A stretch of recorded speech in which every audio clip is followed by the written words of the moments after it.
Hello, my name is Taya Graham, and welcome to the Police Accountability Report. This is a breaking news update for a case we've been following as we have obtained exclusive footage of a cop lying about an arrest and potentially ruining someone's life in the process. Get out.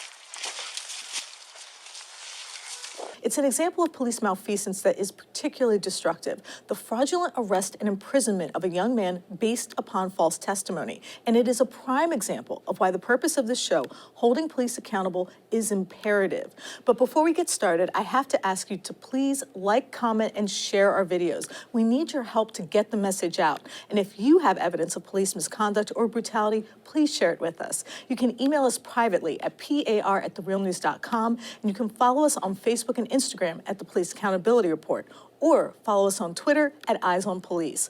And of course, you can message me directly at Taya's Baltimore on Facebook and Twitter. And you know I read your comments and appreciate them, so please comment.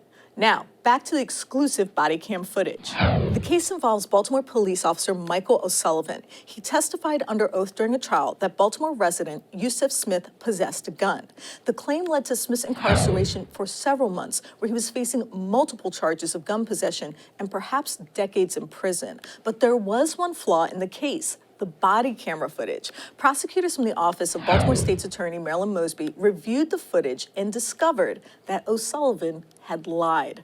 In other words, as we've seen in a myriad of other cases, police were caught on their own cameras committing crimes, despite the fact they knew the cameras were on, which is why the Police Accountability Report filed a formal Public Information Act request to view the footage, which led to his conviction. And this footage reveals what led prosecutors to charge O'Sullivan with committing a crime. So let's watch. And while we watch, Stephen, can you explain what we're seeing? Okay, so Michael O'Sullivan and several other officers were called to the scene because some young men were playing dice. And also, during that period of time, someone also said someone might have a gun, although we're not really sure about that. So as you're watching the body cam footage now, you can see the officers arrive on the scene. And what we'll do is we'll focus in on something very interesting. Michael O'Sullivan, the police officer, goes down into the stairwell to look around to see where the game was being played. His fellow officer walks past his gun. But as this is all unfolding, and we'll show you this right now, you can see the person they eventually charged running about 100 yards away, okay? So, well, let's watch that, focus in that slowly. So now you can see that while he is running, Michael O'Sullivan is down in this alley. Right. And he is looking around. Right, in this little stairwell that he really can't see out of. Can't see anything. Yeah. And then we see the body cam footage again. Let's watch. He walks past the gun. And then at the same time, they have detained Yusef Smith, who is the person who they eventually charged. I would say a couple hundred yards away from where the gun was found. But Michael O'Sullivan says and testifies that he saw Yusef Smith drop the gun, right? He saw him toss the gun. So now, when you're seeing this footage, you can see it's absolutely impossible that he saw him drop the gun. Now you say, what's the big deal? The gun was there. But the point is that that is illegal. Yes. You can't, so O'Sullivan didn't just say, I saw him drop the gun. O'Sullivan went into a courtroom, testified against Yusef Smith.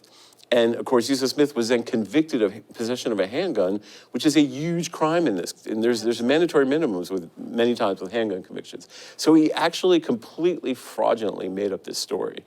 And so it's very interesting as you see the footage, and we're gonna keep showing it kind of different aspects of it, but this arrest unfolded over a long period of time. But one thing was very clear from all the footage: you could not see, Michael O'Sullivan could not see what he said he saw. So he straight up lied under oath in a trial over a young man's life, you know, who we learned lost his job, lost his living where he was living, had to move back in, I think, with his family, destroyed the young man's life. So this is, I think, extremely exemplar of the problem we have. Yes, we have crime in places like Baltimore. In fact, this took place right near our house. But the point is that it's not solving anything if police have no integrity. I mean, the lying and the repercussions of the lying are monumental and profound. O'Sullivan was indeed convicted of misconduct and giving false testimony, crimes so grievous he himself was sentenced to 15 months in prison.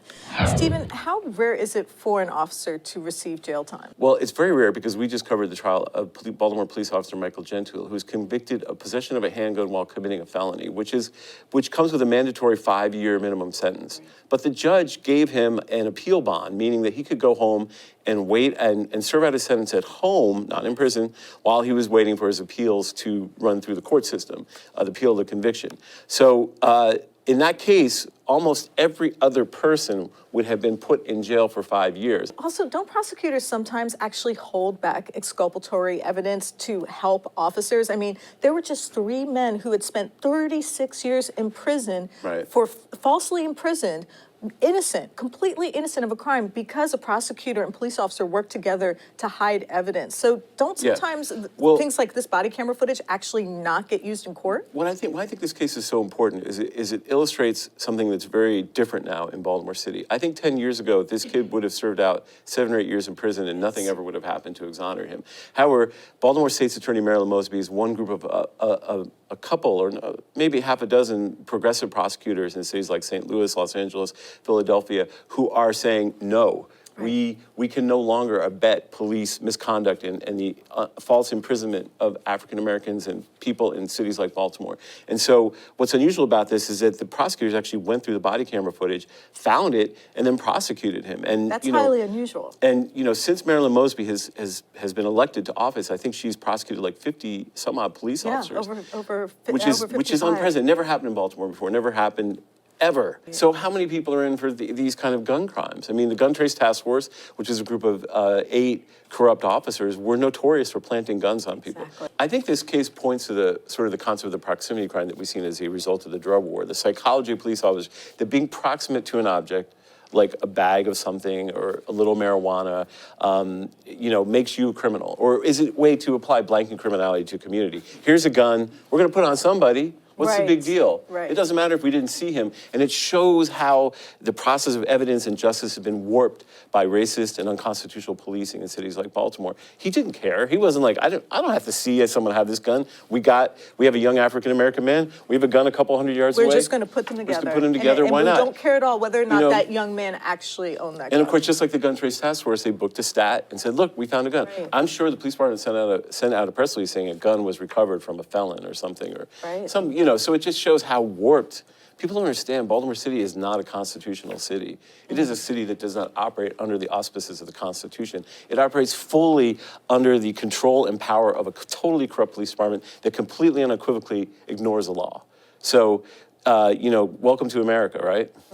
But of course, like many of these cases, little attention is paid to the victim. We reached out several times to Mr. Smith, but he did not respond. But nevertheless, we have had multiple guests on the show who have been a victim of baseless charges. In fact, we spoke extensively last week to an auditor who was charged with trespassing for filming the exteriors of police cars. And of course, there is Baltimore's Gun Trace Task Force. You know, what's interesting is that now that we've reached out with the Police Accountability Report to speak to people in other states, we thought Baltimore City had the most corrupt police department, but it turns out that there are a lot of other communities that have corruption, that have police officers violating people's civil liberties, that have police officers not respecting the Constitution. Yes. So even though Baltimore City may uniquely be corrupt, there is corruption to be found in many other communities in their police departments. Well, let's remember Blind Justice's story out in Washington State, who was just protesting on the 4th of July. A disabled veteran on the 4th of July was arrested for protesting on the 4th of July, protesting police brutality,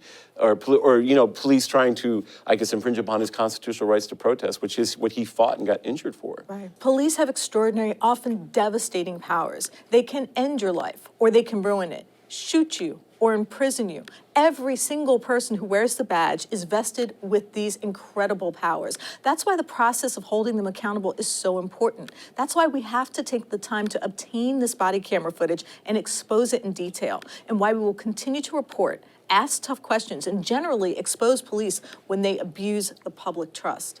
I would like to thank my reporting partner, Janis, for joining me today and for his invaluable reporting.